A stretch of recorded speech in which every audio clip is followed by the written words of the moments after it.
Welcome back to The Truth About the Market.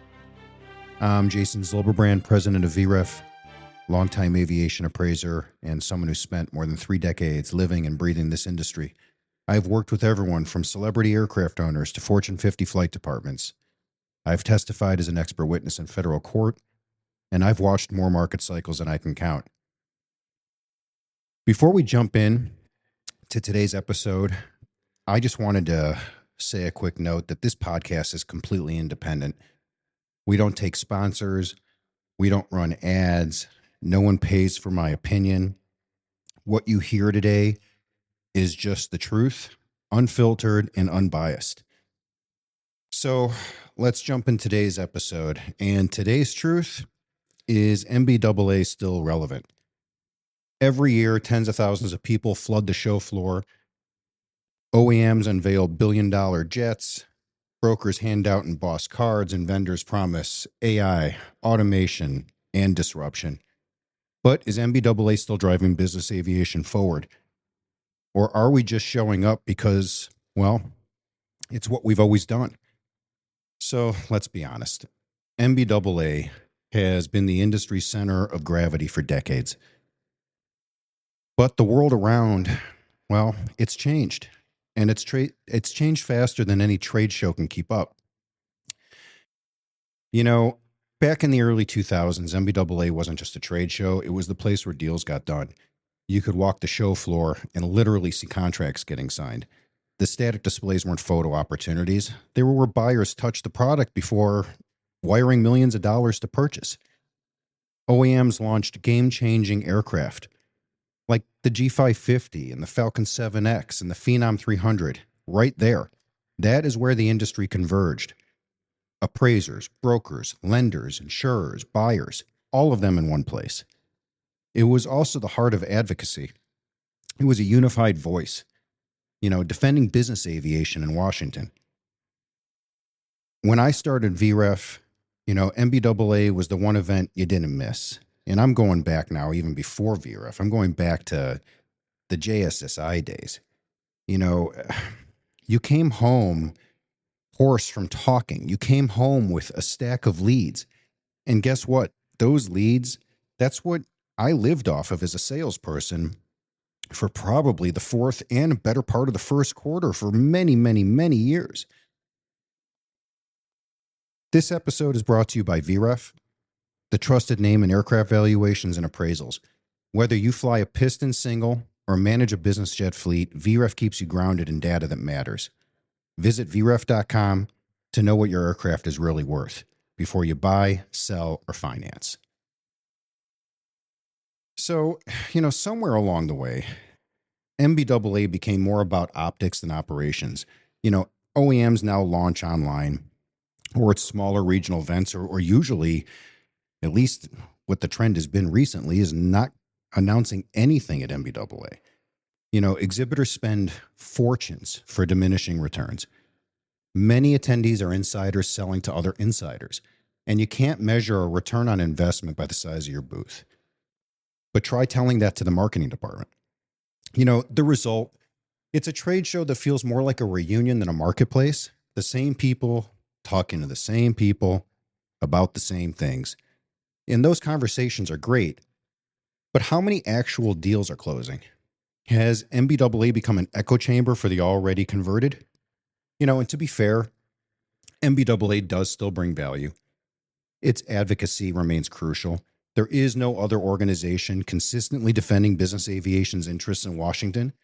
The safety programs, professional certifications, and scholarships, NBAA supports all of these, and it's essential. For newcomers, NBAA still offers a unique entry point. It's a living directory of who's who in aviation. The networking opportunities are real. And for many small operators or first-time attendees, it's a chance to build lifelong relationships. And yes, the static display is still a sensory experience unlike any other. It's the cathedral of jet fuel and leather interiors, right? Let's talk about the static display. You probably know I'm being facetious, but the one part of NBAA that everyone loves to photograph, but no one wants to talk about with honesty is the static. Every year, dozens of aircraft are flown in, polished, detailed, staged, left running on a GPU cart in 100-degree heat. Engines off, but power running. And that APU running is to keep the cabin cool for prospective buyers who these days rarely, if ever, show up. We call it the static, but nothing about it is static. It's burning energy, it's burning money. And, time for optics, it's the ultimate contradiction. How does this industry love to promote sustainability, things like SAF fuel, carbon offsets, and then turn around and spend six figures per aircraft just to park it on a tarmac for show? Folks, those aircraft are flown in. They're repossessioned, often empty, or with some people who are going to the show and attending it. They're repositioned, they're fueled, they're detailed, they're powered, and they're guarded with security for days, all to sit in the sun and be toured by people who, for the most part, already know what they're going to buy, already know what they look like. No one's walking around the Vegas heat with a checkbook ready to buy a $25 million jet. That's just not how it works anymore. If we're going to talk about the environment and sustainability and the future of business aviation, then we can't ignore the irony of wasting resources to keep an air-conditioned jet cool for Instagrammers. So let's talk about the gap that nobody in NBAA wants to acknowledge. There's no aircraft being built for the middle of the market. There's no 2,800 nautical mile airplane that seats 8 people, has an APU, and costs under $10 million. It just doesn't exist. What we become is, we're stuck between a world of turboprops that can't quite do the mission and ultra long range jets that no one I know can actually afford. And so this is what's been going on, right underneath our nose. Every new announcement seems to be, $75, $80 million starting price, luxury flagships built to outclimb, outrange, and outshine the competition. They are marvels of engineering, but they don't serve the core of business aviation, the actual owners, operators, and small fleets that keep this industry alive. We don't need another 7,500 nautical mile jet. We need something practical, efficient, comfortable, mission flexible. Where's the next generation Excel? Where is the true workhorse for companies and families and charter operators? We've replaced accessible aircraft with aspirational ones. And in the process, I think we've lost touch with the people who actually fly. If this industry is serious about growth and sustainability, it needs to start building for the 95%, not the 5%. Not every buyer wants a floating boardroom. Some of us just want a reliable airplane that gets us where we need to go without burning through a trust fund.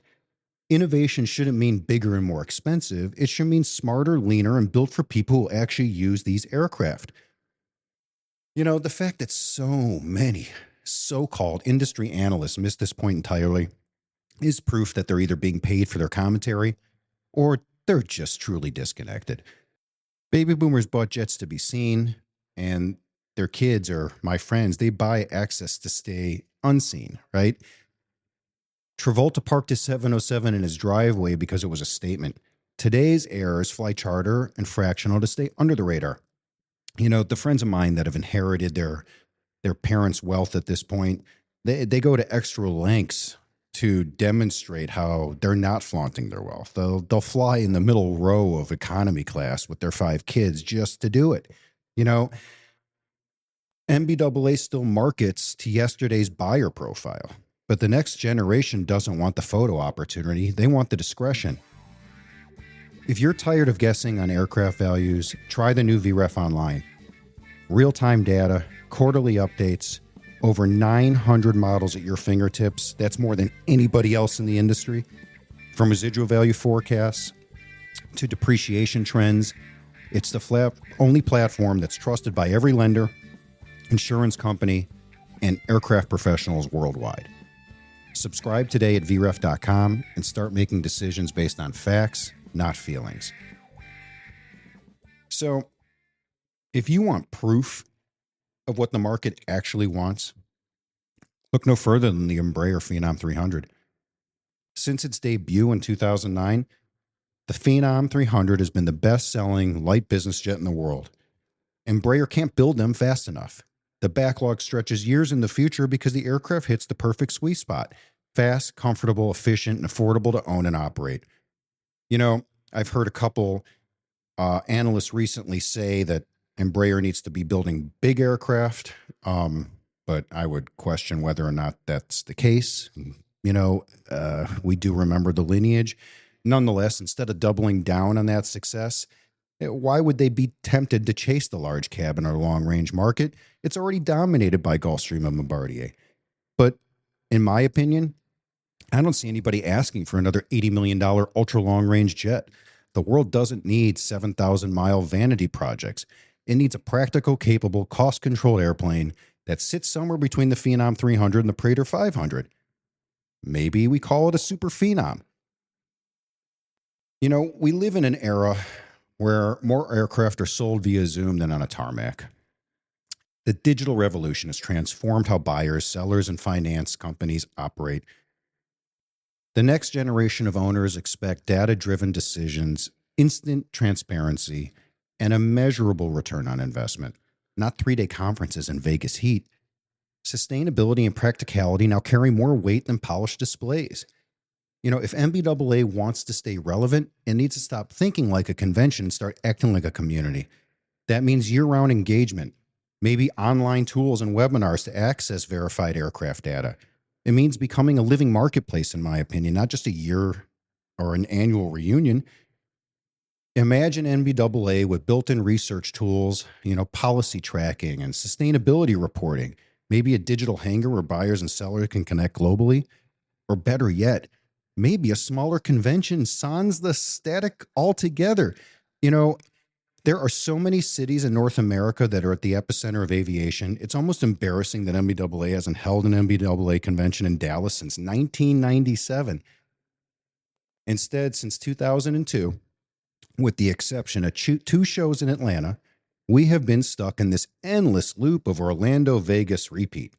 Actually, recently, it's just been Vegas, Vegas, Vegas. Wouldn't it make more sense to go where the owners are? If you want them to attend? Better yet, maybe entice the OEMs to participate by restricting static displays to only them? Maybe that's the possible future. I don't know. NBAA isn't dead. I know that. I think it's at a crossroads. Its future depends on whether it keeps celebrating the past or it starts engineering the future. Business aviation deserves more than nostalgia. It deserves leadership that listens and adapts and embraces transparency and innovation. I find this interesting since shows like EAA and Sun & Fun have flourished in the past 20 years. It's because what EAA and Sun & Fun get right is they work directly with aircraft owners, not a group of professionals who, for the most part, never even speak to the principal or owner of the aircraft. It's the exact opposite of how it used to be. I won't bore you with a bunch of stories, but I do want to share one, well, maybe 2. But, I remember standing in line to see the Phenom mock-ups in the mid-2000s with none other than Jimmy Buffett, swear to God, standing right in front of me. I also vividly remember seeing a number of famous owners at the show, not because they were being paid by NBAA to show up like they do today, but because aviation meant something to them. It was a passion. Let's face it. It not only was the show, that was intimate and there were fewer models built, but the real reason people went was R&D. Without it, the industry and these trade shows are nothing more than a networking event at best. It's time we get back to R&D. It's time we start seeing, things develop in our industry again, and we start seeing real innovation. Anyway, this wraps up episode 9. We unpacked what's needed for NBAA to stay relevant in the future, as well as the lack of attention on the middle market of business aviation. If this conversation helped you see the market differently, do me a favor. Share this episode, subscribe to The Truth About the Market, and remember, when you need accurate, defensible, and data-driven aircraft values, there's only one name in the industry to trust, and that's VREF. Visit VREF.com to get started today. Thank you for listening. I'm Jason Zilberbrand. This is The Truth About the Market.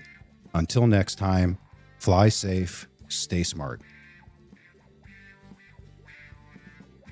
You can find past episodes, white papers, and market reports at vref.com. And if you like today's discussion, check out our latest webinar with the ASA Chicago chapter. We will be releasing it live in the next month. Don't miss our next deep dive.